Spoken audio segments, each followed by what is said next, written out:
Go for Paul. Today on Quality Time with Family Ties, we learn Alex got laid before his first cup of coffee. Or wait, let me do that again because the wording seems strange. Okay. All right, 1 second. Today on Quality Time with Family Ties, we learn Alex got laid before he ever tried coffee. I like take two. Is that all right? I think Editing so. note. All right. And 3, 2, 1. Hey, everybody. Welcome to Quality Time with Family Ties. I am one of your hosts, Scott Jones. Joining me, as always, Mr. Paul Packler. Paul, how are you? I'm great. How are you? I'm doing great. And also Mr. Corey Pepper up on Cloud 9. How are you, Corey? I'm floating once again. Lovely, lovely. So if you're following along with us, we are on Season 1, Episode 5. A great title, I Never Killed for My Father. If that doesn't scream Lifetime movie, I don't know what does. Now, do you remember there was a play, and I'm forgetting who the author was, that was called I Never Did Something for My Father, but it wasn't killed. I forget what it was. Robert Anderson is who I think wrote it. And it starred Jack Albertson. And it was a wonderful play about a father dying. I forget what it was. But it wasn't I Never Killed for My Father, but I think it's a play off of that title that was on Broadway in the late 60s, early 70s. Interesting. Just like last week, Summer of 42, they're playing off like these kind of obscure references. Must have been things that Gary David Goldberg liked. Must have been. And another thing, on Facebook, there's a page called I Hate Grandpa Joe.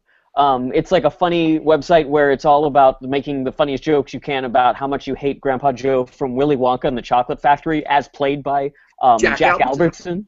Ah. So if you want to join that Facebook page, check it out. It's really funny. I'm a member of it. I remember the name of the play. The play's name was I Never Sang for My Father. Okay. So this is I Never Killed for My Father. Yeah. Oh, like killed, like went hunting and killed with my father? Right. Yeah, because they talk about going mallard hunting in this episode, but it's just, and we'll get to it. But the mallard hunting really kind of was a small part of this episode, like not enough to warrant being part of the title. So in this episode, Steven's dad is coming to visit, and it's very clear from the start that they have a very rocky relationship. They are very different. His dad's very conservative. Obviously, Steven's very liberal. Much the same kind of dichotomy between Steven and Alex, but just acted out very differently. Mm-hmm. It's also sort of kind of the same relationship that Steven had with Jay Tarsis in episode 2. Interesting. Wait, Competitive. Oh, competitive. Okay. Because Because when they get like into the tastes great, less filling, they'll argue over anything. Yeah, and we'll get to the taste great, less filling because Right, but even there's that moment late in this episode where Steven has to come to grips with the fact he says to his father, just simply day, and his yes, night. Yeah. Everything is opposite each other. They can't agree on anything. Can I unpack this further? Because I think that what we're hitting on is something interesting. I think that what we're saying is that Steven has some latent problem with competition amongst other male peers because of his relationship with his father. I wonder if we see it further later with other male friends that he might have. That'll be interesting. It's constantly him playing out the same personal interaction as his dad with other men. Which really goes against the gentle, liberal guy that Steven actually has become. Right. But at the same time, later in the episode, he has done this in the past where he has chauvinist underpinnings to things where he's like, something, and a girl walks by with a hot ass, and he'll be like, whoa, and then he's like, sorry. Yeah. Right. Maybe it is like, yeah. Oh, go for it. That he's covering things constantly, Steven is. Yeah, I wonder. Maybe that's kind of to make it a little deeper writing. That it is these little influences of his father over the years. You know, you kind of become your father in certain ways. You're never completely different. I think that happens to all children. I think male children end up becoming their fathers, and female children end up becoming their mothers. As we get older, and I think it becomes more intensified the older that you get. Sure. Yeah. I also did some reading this morning about politics. Fair enough. Paul's research. No, but politics between parents and their children, how it will often be the opposite of, like, the whole dynamic of the show. Liberal parents, conservative kids. And then we're seeing a third generation conservative grandparent. And what happens in this article, they were going from the British Science Journal. They did a test experiment where they found that because a parent is so political and they raise their child in a political world where you find their worldview and that's the language that you talk in as a family, the child, when they become a young adult, goes out into the world speaking in that language, that political thing, and so then they find other political people get challenged on the ideas that they have, and then usually, in most cases, become the opposite. They will grow to, not just because of the physiological, rejecting parents in order to identify oneself, but also just because they find that the other new information to be more palatable. And so when parents are very political, it's more cases than not, the children will become the opposite. It drives them in the other direction. Yeah, it's kind of maybe, and I wonder if that's linked to the fact that as you get older, you start seeing your parents, you start accepting and seeing that your parents aren't perfect, that they do have flaws. And so it's okay if this political, ideology that you've grown up with is flawed, and you find something that suits you more. Right. Interesting.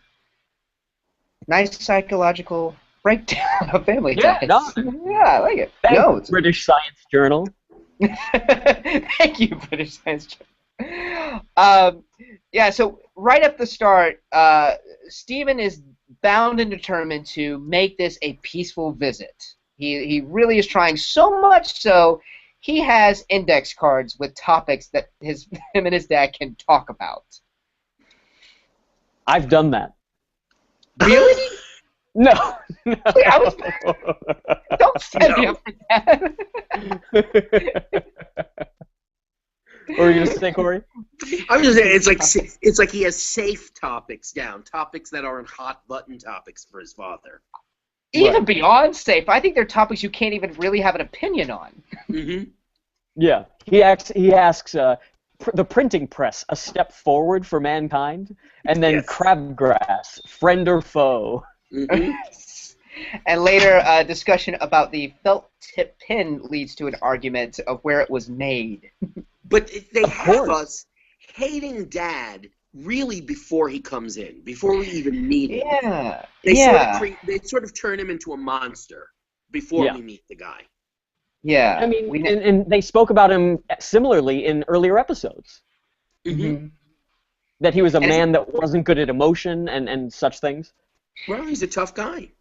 Right, and not, and you're right, Corey. Not in the sense of, hey, my dad can be kind of a curmudgeon. Not in like a light way, but just like we have issues. We can be in the same room. So yeah, he already is kind of this bad guy before we even get a chance to know him. And he decides to take a cab because last time Stephen hit a police car. Yes, but of course the cabbie was a long-haired guy, friend of yours, he says. Right, but I'm saying. Yeah. Such a dad joke. Yep. Such a dad. You long-haired hippie. Yeah. I'm amazed there wasn't a pun somewhere in there. Stephen could be coming home from work, but I don't think so. He appears, however, to be dressed in a jacket and tie for his father. Yeah, they're getting ready for another very formal dinner at the Keaton household. Yes. Now, was that now, Corey? You're not as old as as Methuselah.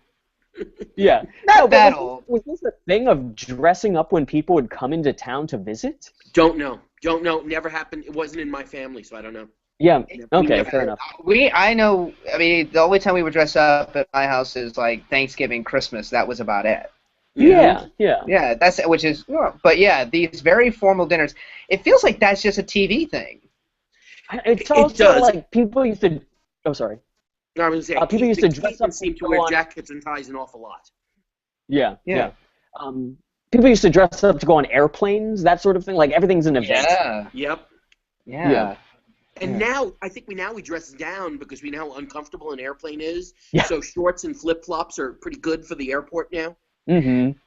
Well, there's nothing on an airplane now to make you want to dress up. Like if you were flying in like the 60s, 70s, even in the 80s, like first class was nice. You had leg room. You had really good food kind of brought to you, and even coach was more comfortable. Now you're pretty much cattle. I like to wear a jacket and tie when I know I'm going to have a cavity search, though. Right, exactly. It just makes it more of an event. Mm-hmm. Yeah, it's hotter when the TSA agent grabs you by your tie and pulls you in close. And you know what? I think the TSA agent probably appreciates it, too. It's like, man, this guy cares. King hasn't made an effort to come to the airport. I'll only stick my hand up his ass up to the elbow. Right, exactly. Just that.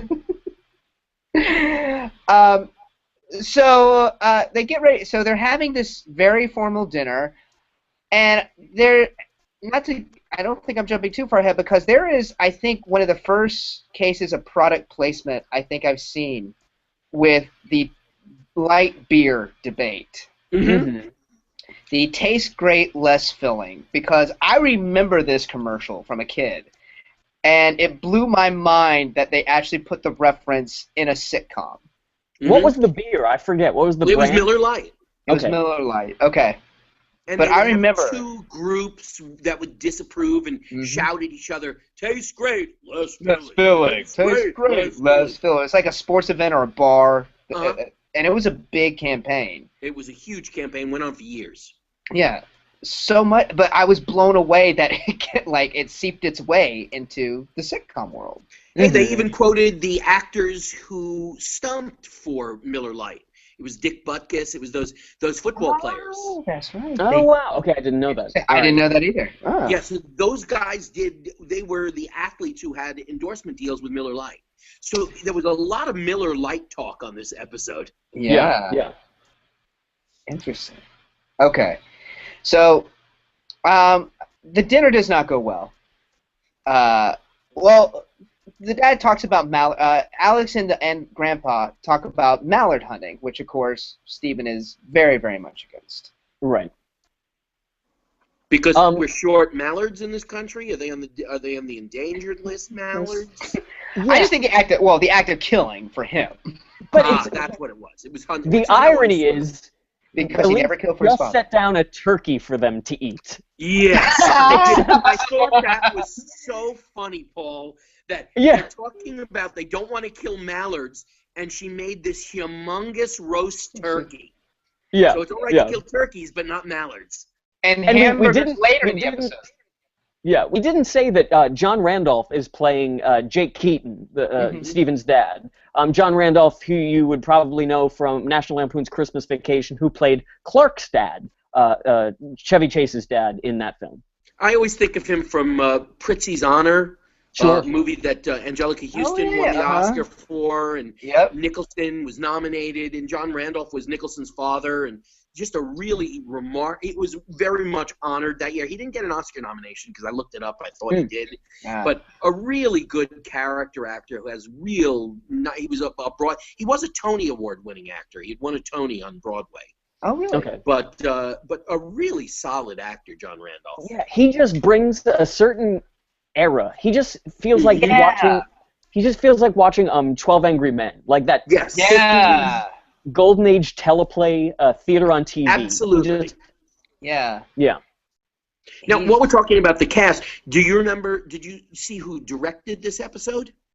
No. It was Dick Martin of Rowan and Martin's Laugh-In. Wow. Really? Dick Martin turned into one of the biggest, I think Dick Martin just passed away recently, too, within the last year. But he turned into one of the biggest sitcom directors, and this was the first episode of Family Ties that he directed. Interesting. And he was the goofy one. Did he direct? Yeah. Did he direct on Laugh-In? Okay. Oh, no, never directed on Laugh-In. Turned into a sitcom director. Gotcha. Did a lot of multi-camera stuff. I wonder if he did more Family Ties. If he was one I of the don't know. directors that they kept on board. Sure, yeah, but we'll have to look and see. But so during the dinner, they're arguing about the duck hunting, and Alex wants to go, and then Mallory wants to go, and then Alex pulls "You're a girl, so you can't."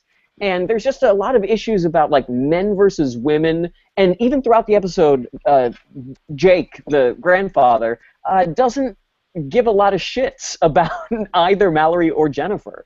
No, he doesn't really pay any attention to them at all. Well, especially Mallory. He doesn't give a shit about Mallory. He at least gets Jennifer roller skates.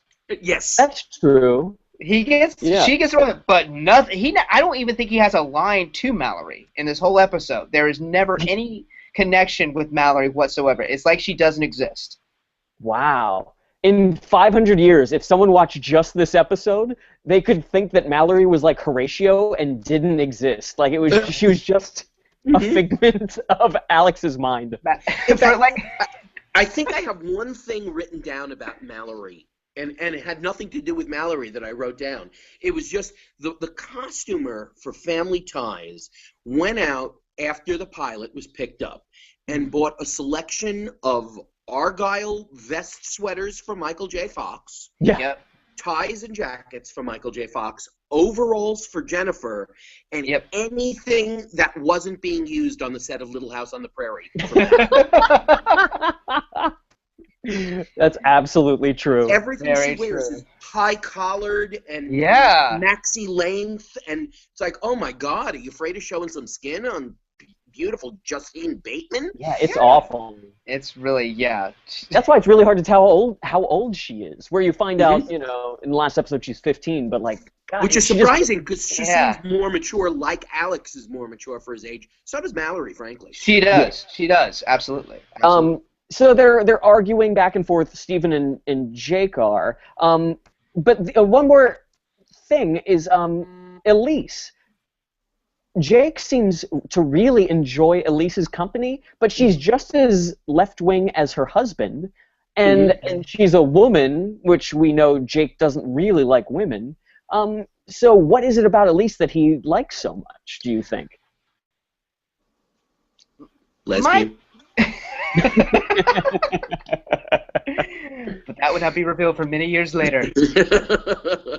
My thinking is that she's the wife of his son, and I don't think he sees her with just because of his sexism. I don't think he sees her as having even a political opinion, even though she does. She's agree with cute, you, Scott.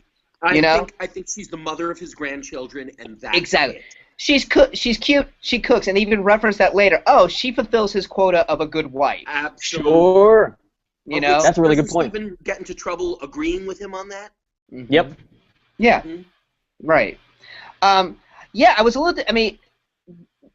And we'll get to it later. But the whole Mallory, women cook the food and everything. I was a little disappointed there wasn't like a comeback line, because later there is. Anytime there was like a sexist remark, either Elise or Mallory had a good quip right back at him, so it kind of deflected it.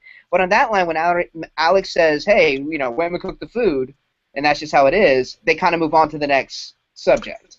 The line that comes later on, and it's in Act 2, is he says that Elise is cute and can cook.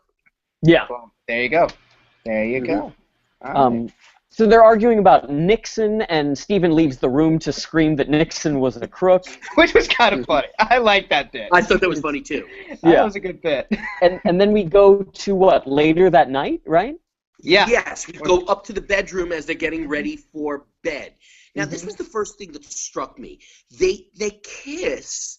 Elise looks at him with sort of a longing look in her eyes, and they kiss some more. Now, I'm going to ask Scott this because it doesn't apply to Paul. When my in-laws are over, I don't have a snowball's chance in hell of getting laid. Oh, you're asking if I do? Yes. Well, Corey, I live in a two-bedroom apartment, so no. I wouldn't have a snowball. I live in a two-bedroom house. We're too close. But even it is close. Even if we go to my in-laws' home, which in my in-laws' home, it's a split level, so we're on the second floor, I still know I'm not getting laid. My wife cannot relax with her parents. Right. Whoa. Wait. You guys are mischaracterizing, though. Corey, when your mom is in town... My mom doesn't stay here. She's not welcome. She's not welcome. She lives 20 minutes away. She can stay there. But I always thought, is Elise really trying to initiate sex with Stephen while Jake is in the house? But, of course, they get interrupted then by Mallory, who walks right in. Yeah. Again, Mallory not liking any affection they show for each other. None. That's an ongoing thing. Yeah, because it's an ongoing thing at this point, I feel like it must be a real thing that happened in Gary David Goldberg's life as a dad. Yeah, that his kids just didn't like any affection at all. Yeah. It just feels like a real detail that they've just been like, no, we're sticking with this. Absolutely. Elise and Stephen talk about, why can't we just, I really want us to get along, and we have some stuff to work through, and then Mallory comes in and complains that Jennifer's on roller skates, and there's a really strange cut in this scene where, so Elise says she will go take care of Jennifer. She walks out. Mallory is sitting on the bed, but the cut is to Stephen.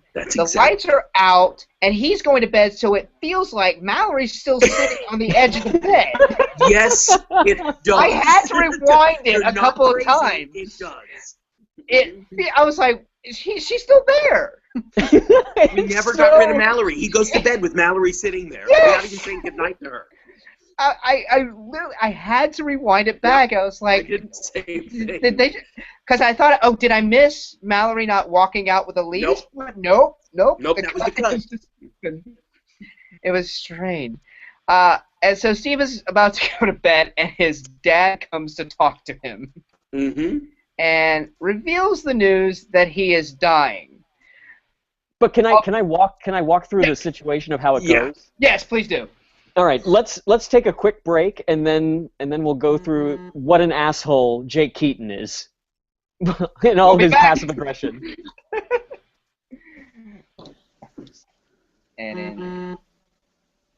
All right, so here we're back, and we're going to talk about why Jake Keaton is a piece of shit. The man's dying, Paul. He's dying. Fuck him. So Steven's in bed. It's dark. And all of a sudden, the door cracks open, light comes in, and Jake sticks his head in, and Steven goes, "Are you coming to bed, honey?" And then he goes, "I'd rather not, if it's all the same to you." Hilarious. Paul, spot on imitation. Spot on. Thank you. Very good. Thank you. And so then he says, "Oh, I wasn't going to bed, Dad. Don't worry. And he says, "I didn't mean to wake you." First of all, it was a closed door that you just opened. You very much did mean to wake him. You wanted to wake me. Exactly. And so this, to me, is indicative of every shitty thing that Jake Keaton stands for, where he has these feelings deep down within him that all he wants to do is connect with his son in his weird, fucked up, Great Depression-y way, with his weird, chauvinistic gender role shit. And so he keeps pushing his son's buttons, and then when his son says, "Hey, it's okay, you don't have to push my buttons, I'm here for you in whatever capacity you want me to be," then he gets angry at his son for acknowledging his feelings. Like, what a fuckhead this guy is. Paul, and I'm glad he's dying of whatever. I'm glad he's dying of whatever non-disclosed disease he has. Yeah, let's make that clear right now. We don't know what he's dying of. We never will. We do know this is going to be his last visit. He's planned on that. And that's the other thing. The way he lets that cat out of the bag, he's like, they start arguing, and then he's like, BTW, I'm dying. I'm dying. He even labels it. He even labels it. I want to let you know this is my last visit. Time. Not phrasing it. I'm dying of something and not knowing if you can help me or anything or if I can visit you again. No, this is the last visit. I'm dying. Goodbye. He's a jerk. The guy's a jerk. I wrote down. What kind of cancer does he have? Is it like tooth cancer? Because the guy is as mean as a junkyard dog. He seems perfectly physically fit. He goes fishing. He goes hunting. He goes traveling to Ohio. Nothing seems terribly wrong with him. And I'm thinking, of course, there could be cancers that you know that you're going to get you eventually, like a blood cancer or something like that. But he doesn't seem weak. He doesn't seem uncomfortable. I don't know what's wrong with it. Other than being a douchebag, he's dying of terminal douchebagness. Douchiness. Yeah. I don't know why. Like, I mean, we're assuming it's cancer, and that's what it feels like. I don't know why they didn't say that in the show. Like, I have cancer. It's an easy line. I got cancer. Maybe in '82 you don't mention the C word.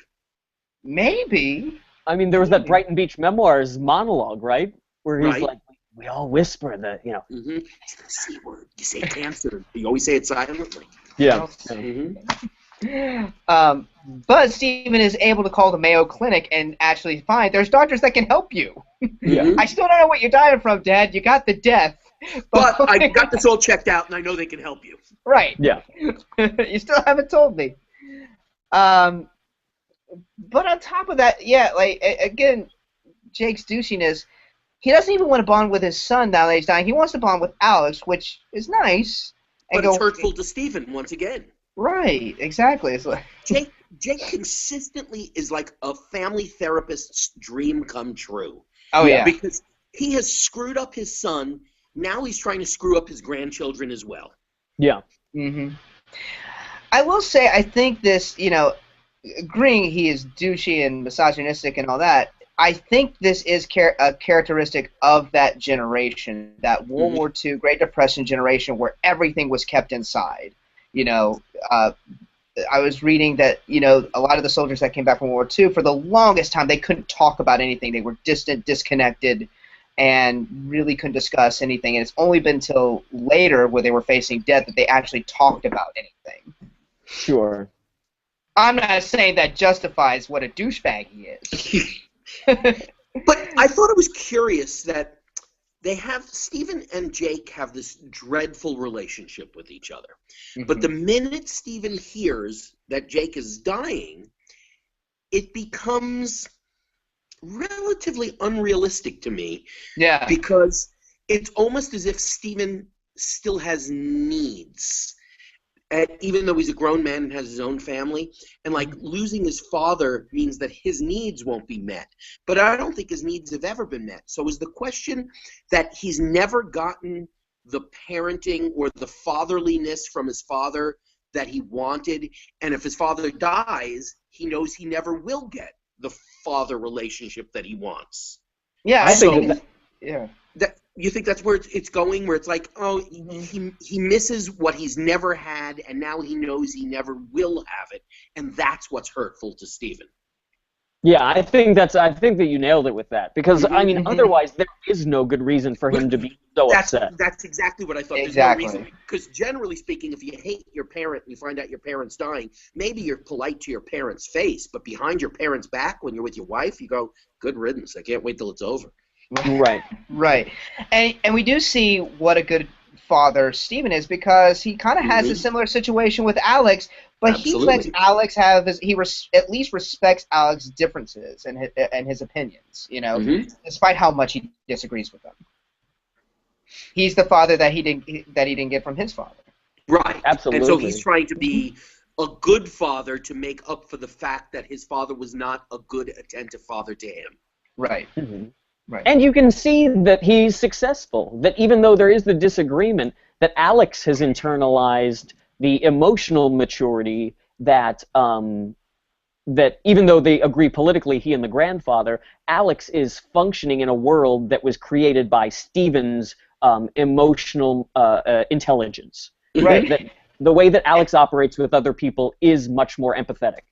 And to prove your point, Paul, in last week's episode where he lost his virginity, he was talking to the girl about his relationship with his parents, and he says, you know, we disagree a lot, but I think they think I'm okay. You know? Mm-hmm. Yeah. So even Alex realizes that.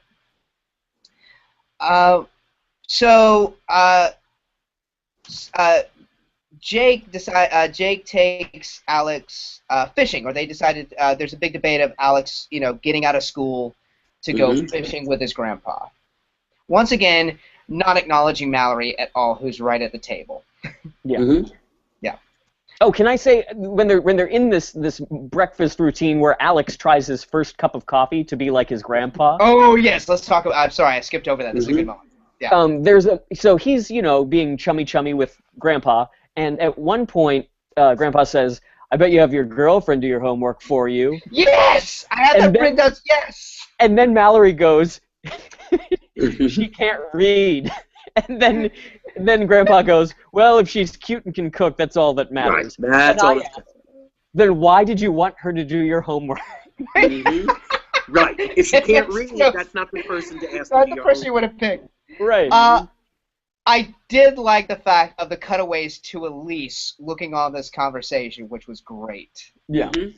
Yeah. There was a lot of good reaction shots from her looking sort of horrified at this sexist, chauvinistic conversation. Mm-hmm. Right. And then you have Stephen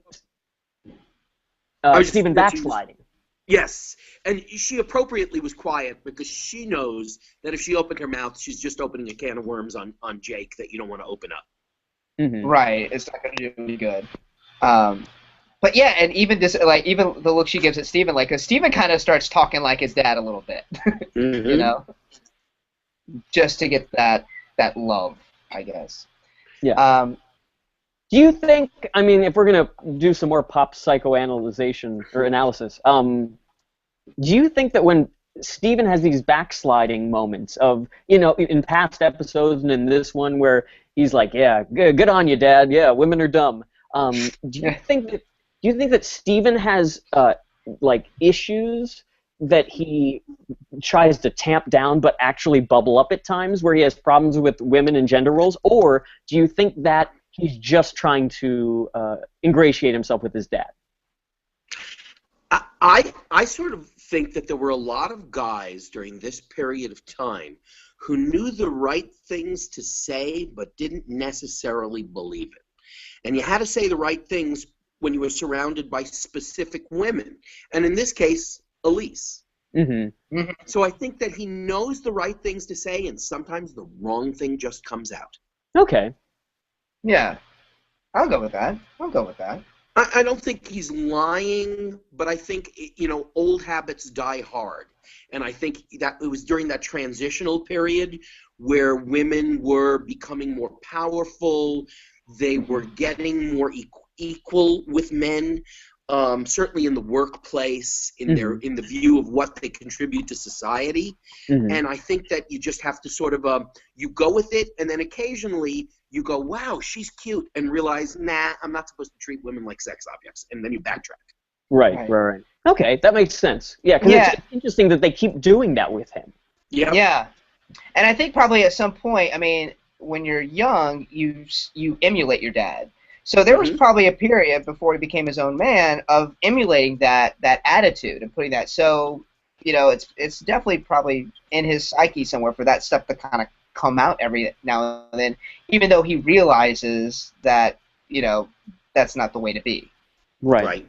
Then the other thing that we learn when when Jake wants to take Alex out of school, that Alex is going to miss his midterms, and you have this game building where, you know, Steven's like, yeah, that's fine, and then he's like, we're going to go get tattoos, and Steven's like, yeah, that's fine, and but the thing that I want to say is, we're finding out right now that Alex is 17 years old and he's in 12th grade. That's so weird that you would write a show where immediately you're painting yourself into the corner that one of the kids is going to leave. Mm-hmm. Yeah. I wonder what they were planning on. Well, we will get to that. I think we'll get to that a little bit later on, because there is a way that they kept, at least for a little while, Michael J. Fox at the house. Mm-hmm. Mm-hmm.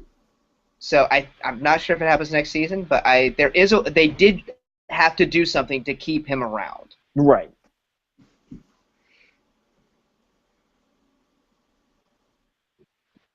Okay. Sorry, I thought I lost you guys for there a second.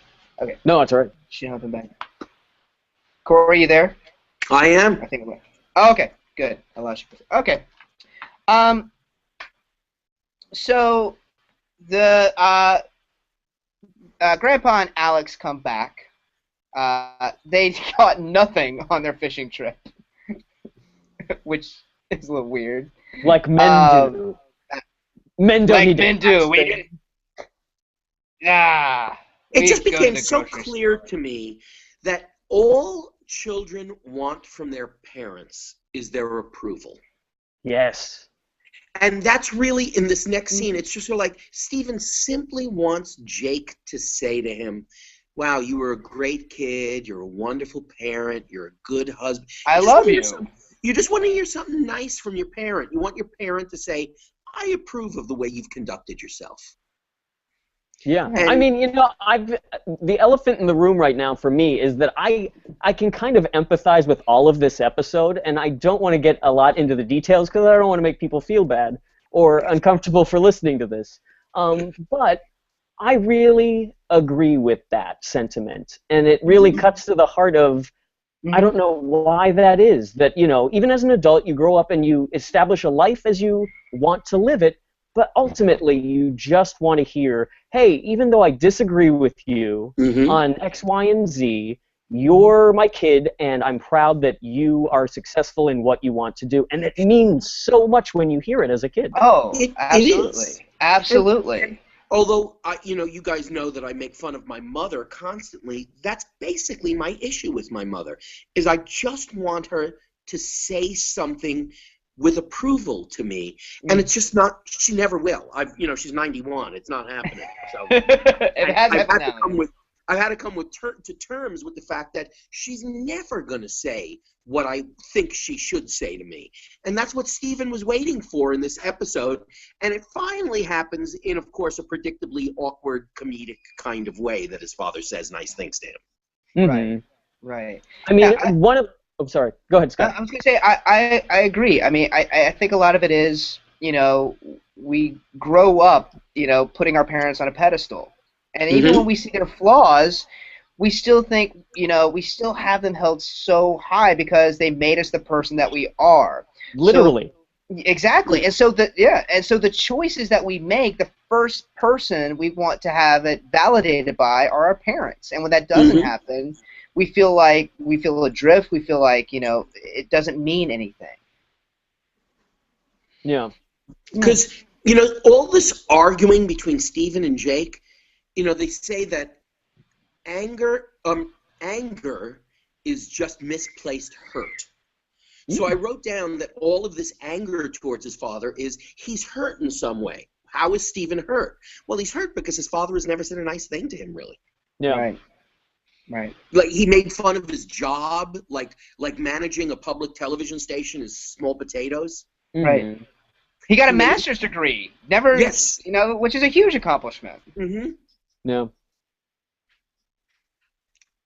And then he also sees affection as a sign of weakness, and that's a totally different thing. That macho thing where if a guy is affectionate to a male child, they look weak. Yeah. Which is and we didn't cover it, but that's a huge thing in this episode. Like when Jake comes in, Steven goes to hug him, and he goes in for the handshake. Mm-hmm. Yeah. I love that. That was a great bit. That said so much right there. Yes, like, it did. Sure. Right off that was a well-written little bit right there. Mm-hmm. But yeah, it's such a weird thing. I mean, I don't know what father would rather shake his son's hand than give him a hug. I get being I can't get like that either. macho or whatever. Yeah. Mm-hmm. Yeah. I feel like Jake is gonna go sleep with Kevin Spacey in the garage at some point. Like he has so many issues with regard to male affection. Mm-hmm. But boy, they tie up. You know, this is an episode with huge issues. It's got issues of life and death. It has issues of parent and child, of hurt people and how they don't act well with each other. And they wrap this up in a neat little 22 minutes, right when they're getting to that point. Boy, do they wrap this up neatly. Totally. Yeah. Oh, yeah. Very well written, well constructed, and hats off to Stephen, to Michael Gross. Yes! In that scene at the end, the two of them, he and John Randolph, act the shit out of it. It's a great scene. Yeah, it's a great scene. They even get the joke in of the Marine fight song being the lullaby that he sang him to bed with. Yeah. They get the dad, I love you. They get the I love you moment, which I'm not sure I'm crazy about, but they get there anyway, and they have it. Yeah. Yeah. I really liked, they wrote each perspective very well. Like, Stephen finally breaks down and says exactly, and then John Randolph actually makes a great statement, like his perspective of you stepped on everything I believed in, like oh god, would be great. It's a great scene. That ripped my heart out when he was like, "What do you want me to be proud of? That you grew your hair out? That you something about something?" And then he's like, "You disrespect the leaders of our country." He's still angry at him for something that he was doing when he was 17 and 18 years old, as opposed to respecting the man that now stands before him. Yeah. Like that's so in that line, what you're hearing is that Jake Keaton was in World War II, and that he believes in America, and he believes in the patriotic thing of like, I fought to make this way of life, and you're shitting on it by questioning any part of it. And that's exactly what went on during the 60s. Yes. Every kid, anyone in college or high school at that time, that's what they were taught to do. Question leadership, because we never questioned it before. So he thought just by Stephen being a kid of the 60s that was stepping on everything that Jake believed in, which was sort of ridiculous. Yeah. Yeah. So I think you said, Paul, that it's really just a giant miscommunication, this whole episode with Jake and Stephen. It's a giant miscommunication. Yeah. Yeah. The only critique I would have of that scene is, again, it got a little too jokey with the father-son picnic bit. I was like, okay, that's cute, that's funny, and then they kept playing a little bit. It's like, oh, you had this great emotional scene, and you kind of ran a joke into the ground a little bit too much. They were scared of it getting too serious and ending on too serious a note, so they had to get some it is a sitcom. We need jokes on the page. Right.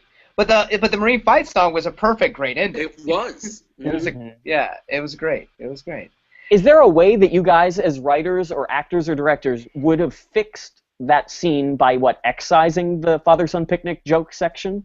How would you make it where it can be deep and dramatic, but at the same time a sitcom, without it getting so strange in tone? I agree with Scott. I think that the picnic jokes were the ones that should have gone. Yeah, I would think that. Yeah, I think if you let that go, and then you got a nice light moment at the end with the Marine fight song, where we get back to sitcom world, and if you had to do the picnic bit, just make it the one line of you took him to the father-son picnic. Well, he looked like you, but that's it. You did, but they kept going on with it of like, but next year you had to take him too. Well, we won the ping pong tournament. I was like, stop. And just like in a bad improv, why have a scene about somebody we've never met and never will meet? And why have an improv scene? Why you don't let an improv actor stand on stage and have a phone conversation with somebody off stage when there's an actor standing next to you? Talk to the person there, not to the person not there. They were having a scene about an imaginary person instead of a real person. It's a recollection, and they needed to be more about that. Yeah, so. that would be my only tweak because they were doing such great work. Mm-hmm. Yeah, it was. Yeah, this has been a very therapeutic episode. I feel better. I think so. Yeah, I'm gonna go cry a little bit more. And, I'm gonna call my dad. Yeah. We're gonna talk about Nixon. I'd call mine, but he's dead. We're not gonna talk about how. It's just tooth cancer. Corey. Tooth cancer. Corey never killed for his father. No, I never killed for my father, and I still don't. We've now had therapy, and I still don't understand the title of this episode. I don't know why that came into play. Oh, it's just an over convoluted title. Mm-hmm. And it does sound like a Lifetime movie. All right, guys. Well, that's about it for us tonight. You can rate and review our show on iTunes. And for any questions or comments, email us at qualitytimewithfamilyties@gmail.com. We're also there for therapy. Follow us on Twitter at QTWFT for updates. And you can follow each of us on Twitter. I'm at Follow Jones. At Paul Packler. At Corpep.